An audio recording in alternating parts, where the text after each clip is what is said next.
आइए दोस्तों देखते हैं सामान्य विज्ञान के 20 अति महत्वपूर्ण प्रश्न। ये प्रश्न आपके हर परीक्षा के लिए बहुत ही महत्वपूर्ण है। तो चलिए शुरू करते हैं। देखिए पहला क्वेश्चन है, जीव विज्ञान बायोलॉजी शब्द का प्रयोग सर्वप्रथम किसने किया?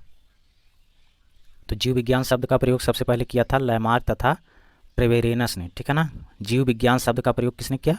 लैमार्क तथा ट्रेवेरेनस ने। नेक्स्ट क्वेश्चन देखते हैं, जीव विज्ञान के जनक। तो जीव विज्ञान के जनक कौन है? अरस्तु हैं।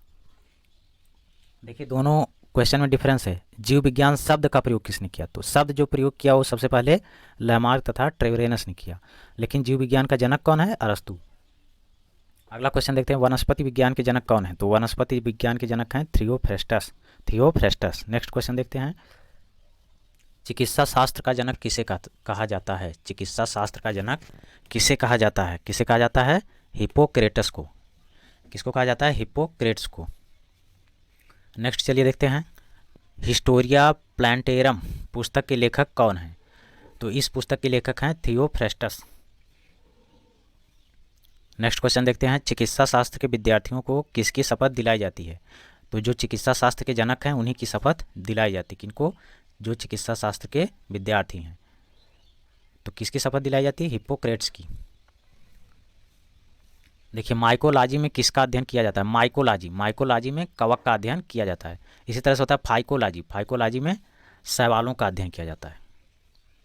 नेक्स्ट क्वेश्चन देखते हैं, पर्यावरण का अध्ययन जीव विज्ञान की किस शाखा के अंतर्गत किया जाता है? तो पर्यावरण का अध्ययन पारिस्थितिकी के अंतर्गत किया जाता है। नेक्स्ट क्वेश्चन देखते हैं, फूलों के संवर्धन के विज्ञान को क्या कहते हैं? तो फूलों के संवर्धन के विज्ञान को फ्लोरीकल्चर कहते हैं। क्या कहते हैं? फ्लोरीकल्चर। चलिए नेक्स्ट क्वेश्चन लेते हैं, डेंड्रोलॉजी। डेंड्रोलॉजी का संबंध किससे है? तो झाड़ियों के अध्ययन से। किससे है? झाड़ियों। नंबर 11, पुष्पों का अध्ययन क्या कहलाता है? तो पुष्पों का अध्ययन को एंथोलॉजी कहा जाता है। एंथोलॉजी। क्या कहते हैं? एंथोलॉजी। नेक्स्ट क्वेश्चन लेते हैं, वनस्पति संवर्धन से संबंधित विज्ञान की शाखा को क्या कहते हैं? वनस्पति संवर्धन क्या कहते हैं? हॉर्टिकल्चर। क्या कहते हैं? हॉर्टिकल्चर। हॉर्टिकल्चर। नेक्स्ट क्वेश्चन लेते हैं, सिल्वीकल्चर वनस्पति विज्ञान की वह शाखा है जिसमें वर्णन होता है। तो सिल्वीकल्चर में क्या होता है? वन के विकास का अध्ययन किया जाता है। वन के विकास का। नेक्स्ट क्वेश्चन, स्पर्मोलॉजी में किसका अध्ययन होता है? तो बीज का अध्ययन होता है। चलिए अगला लेते हैं, क्वेश्चन नंबर 15, एग्रोएस्ट्रोलॉजी में किसका अध्ययन किया जाता है? तो घासों का। किसका अध्ययन? एग्रोएस्ट्रोलॉजी में घासों का अध्ययन किया जाता है।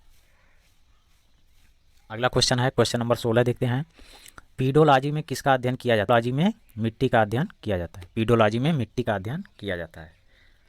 नेक्स्ट क्वेश्चन लेते हैं क्वेश्चन नंबर 17, आनुवंशिकता एवं विभिन्नता के बारे में जानकारी देने वाली वनस्पति विज्ञान की शाखा को क्या कहते हैं? तो क्या कहते हैं इसे? आनुवंशिकी। क्या कहते हैं? आनुवंशिकी। पौधों को नाम देने वाला विज्ञान कहलाता है। वह विज्ञान जो पौधों को नाम देता है क्या कहलाता है? वह वर्गीकी। क्या कहते हैं उसे? वर्गीकी। नेक्स्ट क्वेश्चन लेते हैं क्वेश्चन नंबर 19, फलों का अध्ययन। फलों का अध्ययन क्या कहलाता है? पोमोलॉजी। फलों के अध्ययन को क्या कहते हैं? पोमोलॉजी। नेक्स्ट क्वेश्चन लेते हैं लास्ट क्वेश्चन, पराग कणों का अध्ययन क्या कहलाता है? तो पराग कणों का अध्ययन को हम पैलिनोलॉजी कहते हैं। क्या कहते हैं? पैलिनोलॉजी। पूरा देखने के लिए धन्यवाद दोस्तों। अगर जो आप चैनल पर नए हैं तो चैनल को सब्सक्राइब करें, को शेयर करें।